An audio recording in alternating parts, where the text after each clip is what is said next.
Buenos días a todos y a todas. Os vamos a presentar un libro espectacular. Se titula El cartero de los sueños y su argumento os va a fascinar. Hola a todos, bienvenidos a mi historia. Primero que todo me presento. Yo soy el cartero de los sueños. No soy un simple cartero, mi trabajo va mucho más allá.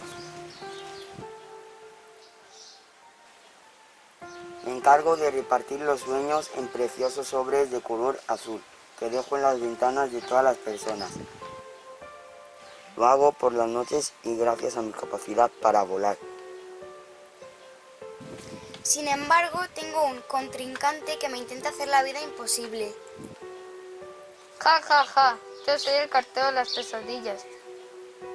Mis sobres son de color gris, como los sueños que reparto. Esto es una carrera de fondo, cada noche entre el cartero de los sueños y yo.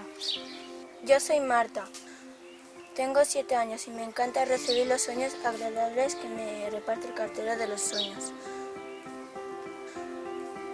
Marta, durmiendo en la cama, se despierta y se encuentra al cartero de los sueños y al cartero de las pesadillas peleando por dejar su sobre junto a la ventana de Marta. Yo he llegado antes, me toca a mí ponerle el sobre.